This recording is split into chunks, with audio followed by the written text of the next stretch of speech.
Hey guys, I'm Mike from Terra Rising. We're here to unveil the Mellifluous Mind, our very first vlog with Terra Rising Records. We're meeting up with David Martinez of the David Martinez Band right here in Patterson Park, Baltimore, Maryland. We're excited because we get to talk to David about his Crazy Ride tour that he's currently on right now and all of the other tours that he's been on throughout the country and in South by Southwest. Another awesome part about this interview is we're going to talk to David about his personal connection to music, how he got started, why he got started, and how it's motivated him to be where he is today. We hope you check us out and enjoy the ride. Dave, it's a pleasure to have you today. Thanks for having me, Mike. How's the trip been so far? It's been pretty crazy. A lot of rain. Yeah, I've done one show in Lake George, but I was on vacation, so that was one of the last.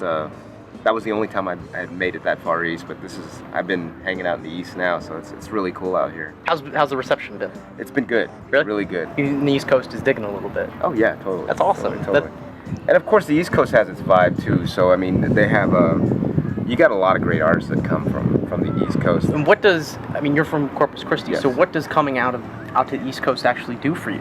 Basically, I mean, there's a lot of people who stick to their hometown and they stick to the local area. And for me, I've always wanted to take the music elsewhere. And by doing that with the West Coast, what I learned from the West Coast, going on the Mid Coast doing South by Southwest, it's all the contacts you meet and all the people you meet, and it's just it kind of gets my music to places where they would not normally get to it unless if I was just playing at home all the time. I mean, that's one thing. I mean, I like having the fans back home and doing what I do back home, but I want to take the music elsewhere. That's why I always think out of the box. And what's that process like for you to say, I'm from Corpus Christi, I'm good here, I'm just going to go out and see?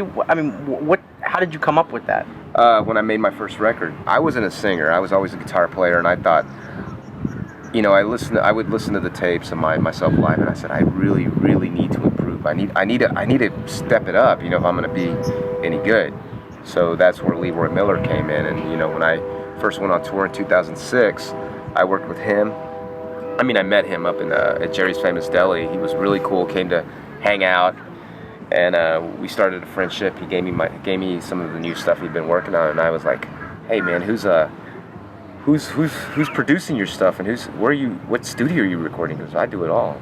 And I'm like, I learned from the best. And he goes, and I said, "Could you do something like that for me?" He goes, "Yeah." He goes, "I listened to your demo," and he goes, we can really get something going. So in March of 2007, I said, screw it, I'm gonna fly out to LA and do a test track with him. And I did the song that's on my first record called Can't Find You. And when I was there, I was kind of like, wow. And it was a process, because it was like a boot camp, working with him, and especially you're going straight from A ball, you're going all the way up to like the majors, like studio wise. And one of the things was, I got the point when I said, how's the demo sound? He goes, we're not making a demo, we're making a record. And I was like, I got it at that point. And then, when I heard the track, took it back home, everybody's like, wow, this sounds like a record. I go, that's because it is. And, I was like, I'm going to make a record with this guy. And one of the things I remember was he gave me the disc and he said, listen to this. He goes, if you become complacent with it, stop doing music. But if you don't, if you raise the bar, he goes, you'll get to where you want to get to. But he goes, it's a learning process all through all. He goes, never lose that will to learn. So that's, to me, thinking out of the box, it's made me a better performer. And, it's like, I want to give, if people are going to pay me $200-300 to play a show, I want to give them their money's worth, whoever they are, I don't want to go up there and just sound like crap, So I've worked on that over the years of sounding good, Sounds like Leroy really sparked something in you. Oh yeah. Still does to this day. As a mentor, maybe? Yeah, big time. He recorded he produced the second album I did too. We actually did Hey Mary in Nashville when he was living out there, and his idea was to give it kind of a 90s vibe with a loop, and he said, it was funny when I recorded Hey Mary, because I remember you mentioned that earlier.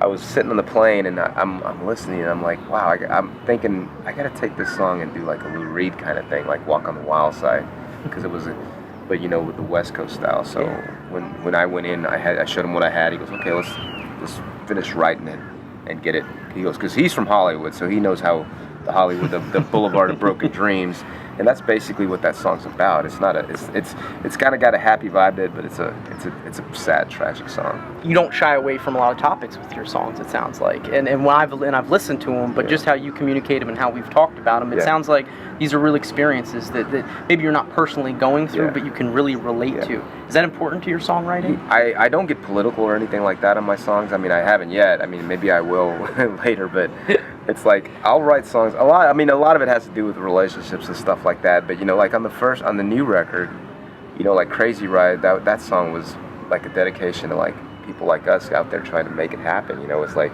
because you know, we all hear, well, there's too many people doing it. Just stop. You know, why? You know, you only go through this life once. You know, why not give it a shot? And that's what I always contended with. And then you got something like Coming Home, which is, I wrote that right after I finished my first record. I was coming home back to Texas. You know. Sounds like there's no fear with your songwriting, with going out there and doing this, and you're obviously connecting with the right people. What's your next step? Working with Lady Lake has really raised the bar, because we did this with South by Southwest, and after this we take all the context we got, we thank them, and we keep a rapport with them now. I'm glad I have these ladies because they keep me organized, you know. We just keep building that network up. One of the next steps, we're gonna work on South by Southwest, trying to get a showcase, and you know, Lady Lake and Vision, everybody, Terra Rising. We're gonna try to get everybody involved in this and try to do our own showcase, and then I'm looking to make a new record. Cindy was a huge reason why this even happened, and I know Ragged On is working with you on the merch. You got Leroy with the recording.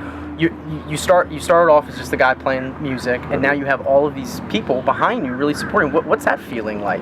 It feels great, and you know, it kind of goes back to a question that you asked: what do you hope to get out of this by coming to the East Coast? I mean, it was like by going to the West Coast, by going to South by Southwest, by meeting all these people. That's basically what this is all about. That the goal is for all this to conjoin, and you know, for it just to keep building, you know. So you seem to pace yourself, and you know what you want, but you understand the process to get there. I think for a lot of musicians, that's probably, well, I've seen it, I know for myself, it's really hard.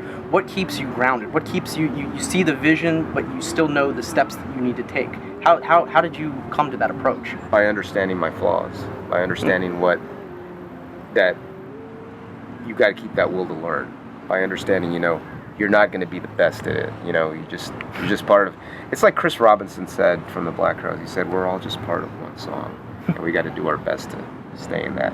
And for me, that's all I do. I mean, I'm not trying to go out and be better than this guy, or you know. So, you know, what I'm trying to do is I'm trying to build myself as an artist. And I think what you know, what I've been doing a lot more with, you know, Mark Martinez is on tour with me. I've been trying to work with a lot more people to kind of help mentor them to another level, like kind of like what I've built over the years, you know. And I said, and there's a lot of people who just want it like that, you know. You go back to the patience where, well, I need this, I need that. It's like, okay, there's a step. Get yourself a notebook, write down your goals. Like when I first went to South by Southwest, I mean, I didn't play it, I win. A lot of people ask me, well, why are you going? I said, because I'm going to go network and see if I can get on next year. And I took a notepad, I took business cards and some CDs, and I went and met a lot of people, you know. I even got to see a Ben Harper show, like right up front, you know, on TV. So it was like, now when I go to South by Southwest, I mean, I get people asking me, who do I have to call? Who do I have to talk to? I go, there's not one person that you're going to talk to get on South by Southwest. Because South by Southwest, there's the official showcase, but there's also the unofficial showcases and the interactive showcases where they're starting to have music all 11 days, you know, because that's what they want. Yeah. And the people think, oh, well, I'm just going to go during the music. You can go before that too and make a mark. Like, all of us had to start somewhere. How did you connect to music in such a pure and really honest way? My dad's a musician, so I mean, he listened to all the cool records like you know, Grand Funk Railroad, Ted Nugent, listened to a lot like Aerosmith, Doobie Brothers. So music was always going on around. And I remember one time, I don't know whatever happened to the tape, but I was a little kid and I was singing the Kiss song, "Do You Love Me?" and I was like doing that. So my mom said that, my mom told me, she was, you were always about the music. So it was like, so it was kind of like, you know, I learned from my dad, and one of the things is when I started playing guitar, that's the guy that taught me. I mean, and we jammed. He taught me music theory and all that, and it's really helped out. It's in the long run, it's helped out We're big fans. We can't wait to hear the third record. We'd love for you to plug everything about yourself right now and just let the world know who you are. You can find me on davidmartinezmusic.com. I'm on Facebook, facebook.com/davidmartinezmusic, reverbnation.com/davidmartinezmusic, youtube.com/davidmartinezmusic, and twitter.com/davidmartinezmu. I plan on making a new record next year, possibly going back to California. Thank you very much, David, for joining us. We greatly appreciate it. Appreciate it, man. It was a blast to actually get this off the ground and bring David Martinez into your homes to learn a little bit more about a very talented independent artist. You can find all of this and what we're doing on our website, our Facebook page, and always on Twitter. One of the big projects we're working on that we can't wait to introduce to you is Universal Music Care, the Music Therapy Experience, our feature-length documentary. We're also going on a nationwide instrument drive called Beat Teams to raise instruments for kids in schools in need. There's a lot going on at Terra Rising, guys, and I got to admit, it's hot, so I got to get out of here. But thanks for stopping by.